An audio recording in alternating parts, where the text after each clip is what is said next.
اللہ تعالیٰ کے الملک اور الملیک یعنی اللہ رب العالمین بادشاہ ہے.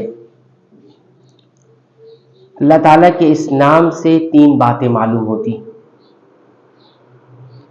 سب سے پہلی بات یہ معلوم ہوتی ہے کہ اللہ رب العالمین کی ایک صفت جو الملک اور الملیک ہے، اس کے اندر اللہ رب العالمین کے مالک ہونے کا ثبوت ہمیں ملتا ہے کہ اللہ رب العالمین اکیلا تنہا اپنی تمام مخلوقات کا، تمام چیزوں کا جو اس نے پیدا کی ہیں، اس کا اکیلا تنہا مالک ہے. مالک ہونا اس کا معلوم ہوتا ہے، اور اس مالک ہونے سے اس کی کئی ایک عظیم صفت کا بھی پتہ چلتا ہے کہ مالک ہونا کسی کا، اس کے اندر کئی ایک صفت موجود ہے. وہ کیا کیا صفات ہو سکتی ہے جو ایک الملک اور الملیک کے اندر ہوتی ہے؟ تو کئی ایک صفت ہے، اس میں ایک صفت یہ ہے کہ اللہ رب العالمین کتنی قوت والا ہے، اس کی قوت کا کمال جو ہے وہ معلوم ہوتا ہے. اسی طرح اس کے غلبے کا کمال معلوم ہوتا ہے، غلبہ اس کو کتنا حاصل ہے کہ چیزوں کا وہ مالک ہے. اسی طرح ایک صفت اس میں قدرت کا کمال اس کی، یعنی وہ چیزوں کا مالک ہے، اس پر قدرت بھی رکھتا ہے. بغیر قدرت رکھے کوئی مالک ہی نہیں کہلاتا ہے، کوئی ملک نہیں کہلا سکتا، کوئی بادشاہ نہیں کہلا سکتا، اس کی قدرت ہی نہ ہو، اس کی اتھارٹی ہی نہ ہو. تو یہ صفت بھی اس صفت کے اندر آتی ہے. اسی طرح مالک ہونے کے اندر ایک صفت یہ ہے کہ اس کا علم جو ہے محیط ہے تمام چیزوں کو. بادشاہ وہی ہوتا ہے کہ جسے معلوم ہو، جس پر وہ بادشاہت کر رہا ہے، اس کی ان چیزوں کا علم اسے ہو. تو اللہ رب العالمین کے الملک ہونے میں ایسا علم اس کے پاس ہے جو تمام چیزوں کو گھیرے ہوئے ہے.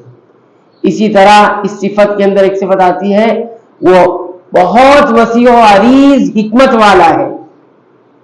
ملک بادشاہ ہر کوئی تو نہیں بن جاتا ہے، جس کے پاس حکمت ہوتی ہے اور عظیم حکمت ہوتی ہے وہ بادشاہ بنتا ہے. اسی طرح چیزوں کو نافذ کرنا، یعنی اس کی جو چاہت ہو اس چاہت کو اپلائی کرنا، نافذ کر لینا.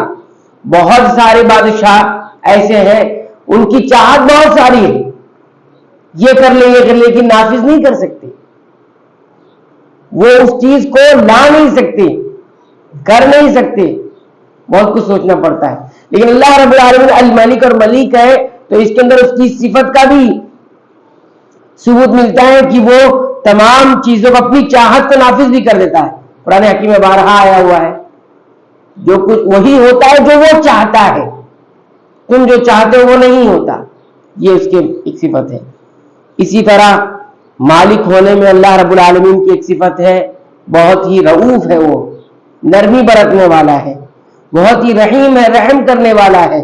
دیکھیے اللہ رب العالمین الملک اور الملیک اور الملک ہے، معنی اس کا یہ ہے کہ اللہ رب العالمین بڑا رحم فرمانے والا ہے.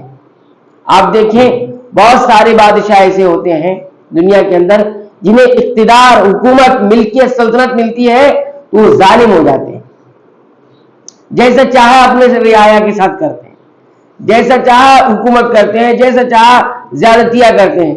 لیکن رب العالمین کے بارے میں یہ ہے کہ وہ بالکل رحم فرماتے. اسی لیے آپ دیکھیں گے سورہ فاتحہ پڑھتے وقت اللہ رب العالمین کا پہلا تعارف کیا ہے؟ رب العالمین، تمام جہانوں کا رب.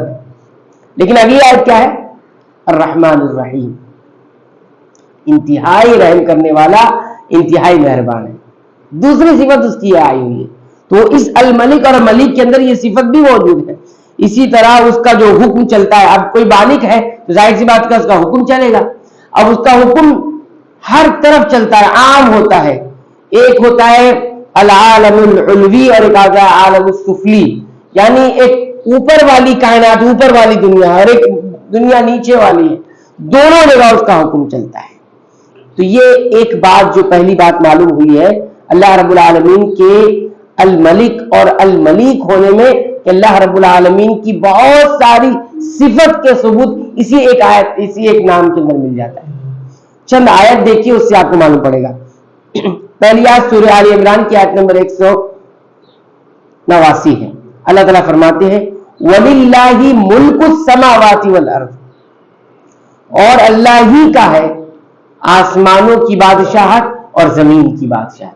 जब अल्लाह रब्बुल आलमीन अल मलिक और मलिक है तो माना इसका यह है कि आसमानों की बादशाहत भी उसी के हाथ में, जमीन की बादशाहत भी उसी के हाथ में। वहुवा अला कुल्ली वल्लाहु अला कुल्ली शैइन कदीर, और अल्लाह हर चीज पर कादिर है। देखिए, मिल्कियत के बाद अल्लाह रब्बुल आलमीन ने अपनी कुदरत का तज़किरा किया है। मिल्कियत के बाद अल्लाह रब्बुल आलमीन ने अपने कुदरत का तज़किरा, इसका मतलब कि अल्लाह के मालिक होने में अल्लाह की कुदरत शामिल है। और दूसरी आयत देखिए, अल्लाह ताला फरमाते हैं सूरह अल फुरकान आयत नंबर 26 में अल मुल्कु यौमइज़िनिल हक्कु लिर्रहमान। अच्छा, ये जो पहली आयत गुजरी सूरह अल बकरा की, सूरह आल इमरान की, इसमें अल्लाह के बादशाह होने का तज़किरा दुनिया का है, ठीक है, दुनिया का आसमान का दोनों का है। और यहां जो आयत है सूरह अल फुरकान में, इसका माना क्या है? अल मुल्कु बादशाहत, यौमइज़िन उस दिन, अल हक्कु हकीकत में किसकी होगी? लिर्रहमान, अल्लाह ताला की। अच्छा, दुनिया में देखो बादशाह, कुछ लोग बादशाह अल्लाह ताला जिनको बना देता है, तो मजाजी तौर पर कहते हैं ये फला मुल्क का बादशाह है, ये फला जगह के बादशाह है। यहां तो कह दिया जाता है क्योंकि अल्लाह ने अता कर रखी, लेकिन कयामत के दिन ये सारी बादशाह, जो कहने वाली बादशाह थे, वो भी खत्म हो जाएगी।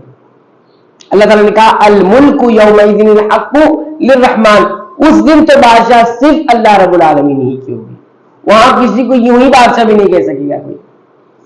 तीसरी आयत देखिए, तीसरी और आखिरी आयत सूरह गाफिर का आयत नंबर 16 है। अल्लाह ताला फरमाते हैं लिमनिल मुल्कुल यौम, ये कयामत के दिन होगा, हश्र वाले दिन क्या होगा? अल्लाह ताला कहेंगे लिमनिल मुल्क, आज किसकी बादशाहत है?